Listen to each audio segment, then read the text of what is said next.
Hello दोस्तों, आप सभी कैसे हो। आज की तारीख है 1 सितंबर 2025 और हम आपके लिए लेकर आए हैं देश दुनिया की सबसे ताज़ा खबरें। इस वीडियो में हम आपको बताएंगे आज की प्रमुख घटनाओं के बारे में। तो बने रहिए हमारे साथ और जानिए आज क्या हुआ खास। अमेरिकी राष्ट्रपति डोनाल्ड ट्रंप की मौत की अफवाह शनिवार को सोशल मीडिया पर तेजी से फैल गई। एक्स पूर्व ट्विटर पर #ट्रम्पडेड हैशटैग दिन भर ट्रेंड करता रहा और यूजर्स ने उनकी सेहत और सार्वजनिक अनुपस्थिति पर सवाल उठाए। ट्रंप से जुड़ी पोस्ट और मीम्स की बाढ़ आ गई, जिससे अटकलें और बढ़ी। व्हाइट हाउस ने अब तक कोई बयान नहीं दिया है। ट्रंप ने आखिरी बार शनिवार रात 10:40 बजे द्रुत सोशल पर पोस्ट किया था। उधर उपराष्ट्रपति जेडी वेंस ने कहा कि ट्रंप की सेहत एकदम ठीक है और अफवाहें बेबुनियाद हैं। नेपाल के प्रधानमंत्री केपी शर्मा ओली ने चीन के राष्ट्रपति शी जिनपिंग से तियानजिन में मुलाकात की और भारत चीन के बीच लिपुलेख को व्यापार मार्ग बनाने के समझौते पर आपत्ति जताई। नेपाल इस क्षेत्र को अपना मानता है।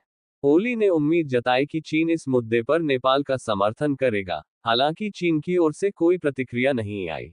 दोनों नेताओं ने द्विपक्षीय सहयोग बढ़ाने, बीआरआई परियोजनाओं को तेजी से लागू करने और खाद्य, ऊर्जा, शिक्षा, स्वास्थ्य जैसे क्षेत्रों में साझेदारी पर जोर दिया।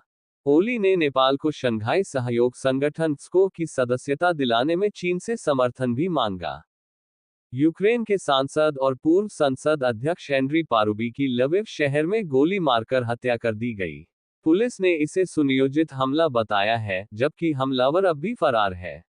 राष्ट्रपति वोलोदिमिर जेलेंस्की ने इसे भयावह अपराध बताते हुए दोषियों को सजा दिलाने का संकल्प लिया।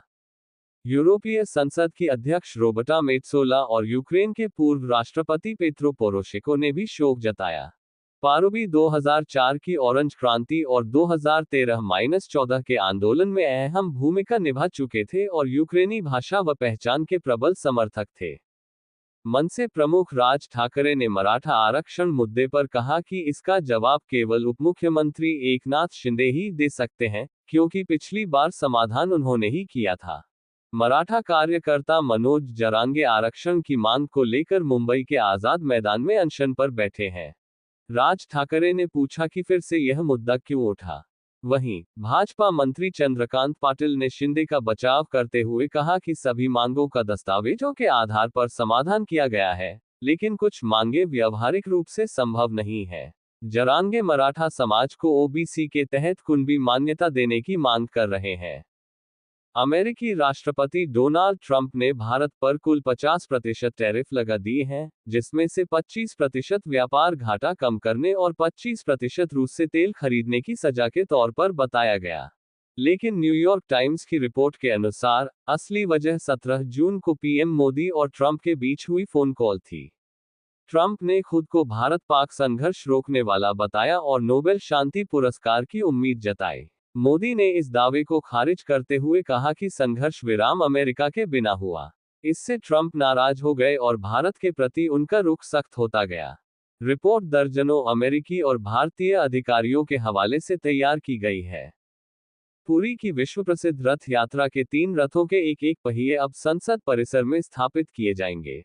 श्री जगन्नाथ मंदिर प्रशासन के अनुसार, ये प्रस्ताव लोकसभा अध्यक्ष ओम बिरला की पूरी यात्रा के दौरान रखा गया था, जिसे उन्होंने स्वीकार कर लिया। भगवान जगन्नाथ के रथ नंदीघोष, बलभद्र के रथ तालध्वज और सुभद्रा के रथ दर्पदलन से एक पहिया दिल्ली भेजा जाएगा। संसद में ये दूसरा सांस्कृतिक प्रतीक होगा। इससे पहले 2023 में पीएम मोदी ने सेंगोल को संसद में स्थापित किया था, जो सत्ता हस्तांतरण का प्रतीक है। डोनाल्ड ट्रंप ने भारत के निर्यात पर 50% टैरिफ लगा दिया है, जिससे लाखों नौकरियों और छोटे उद्योगों पर खतरा मंडरा रहा है। मोदी सरकार कोविड लॉकडाउन जैसी राहत योजनाएं फिर से लागू करने की तैयारी में है, ताकि नकदी की समस्या दूर की जा सके। Emergency credit line guarantee scheme जैसी योजनाएं शुरू की जाएंगी। Emergency credit line guarantee scheme जैसी योजनाएं शुरू की जाएंगी ताकि छोटे और मध्यम उद्योगों को बिना जमानत लोन मिल सके। साथ ही नई ग्लोबल मार्केट की तलाश और टैक्स में राहत जैसे कदम भी उठाए जाएंगे। जीएसटी काउंसिल की बैठक में टैक्स कटौती पर निर्णय हो सकता है। प्रधानमंत्री नरेंद्र मोदी ने रविवार को मन की बात के 125वें एपिसोड में देश को संबोधित किया। उन्होंने हाल ही में बारिश और बाढ़ से प्रभावित इलाकों की स्थिति पर दुख जताया और कहा कि प्राकृतिक आपदाएं पूरे देश की कसौटी ले रही हैं। पीएम मोदी ने बाढ़, भूस्खलन और नुकसान के बीच जान गंवाने वालों के परिवारों के प्रति संवेदना व्यक्त की। उन्होंने राहत और बचाव कार्यों में जुटे सेना, एनडीआरएफ, एसडीआरएफ और सभी टीमों की सराहना की। पीएम ने आधुनिक तकनीक के इस्तेमाल और लोगों की मदद के जज्बे को भी सलाम किया। जम्मू कश्मीर पुलिस ने पुंछ जिले में 2 आतंकियों को जिंदा गिरफ्तार किया है। गिरफ्तार आरोपियों के नाम तारिक शेख और रियाज अहमद हैं। पुलिस ने इनके पास से 2 आधुनिक असॉल्ट राइफलें और बड़ी मात्रा में कारतूस बरामद किए हैं। खुफिया सूचना के आधार पर की गई इस कार्रवाई से पता चला है कि ये आतंकी लंबे समय से सीमा पार संगठनों से जुड़े थे और हथियारों की सप्लाई घाटी और राजौरी पुंछ सेक्टर में करनी थी। पूछताछ जारी है और सुरक्षा बल आतंक के नेटवर्क को खत्म करने के लिए पूरी तरह प्रतिबद्ध है। गृह मंत्री अमित शाह ने 3 सितंबर को दिल्ली में बिहार बीजेपी नेताओं की अहम बैठक बुलाई है, जिसका मकसद 2025 विधानसभा चुनाव की तैयारियों को अंतिम रूप देना है। बैठक में बिहार के दोनों उप मुख्यमंत्री, केंद्रीय मंत्री और वरिष्ठ नेता शामिल होंगे। इसमें सीट बंटवारे, उम्मीदवार चयन और रणनीति पर चर्चा होगी। बीजेपी विपक्ष के वोट चोरी जैसे आरोपों का जवाब देने के लिए सनातन जैसे भावनात्मक मुद्दों को उठाने की योजना बना रही है। ये बैठक एनडीए की एकता और नीतीश कुमार के नेतृत्व को मजबूत करने का संदेश भी दे सकती है।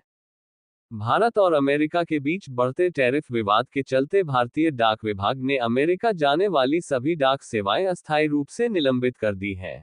इसमें पत्र, दस्तावेज, पार्सल और $100 तक के उपहार शामिल हैं।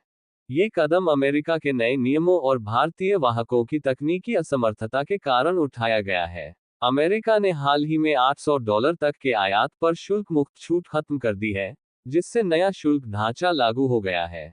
जब तक डेटा एक्सचेंज और शुल्क वसूली की प्रक्रिया स्पष्ट नहीं होती, सेवाएं बंद रहेंगी। प्रभावित लोग डाक शुल्क वापसी का दावा कर सकते हैं।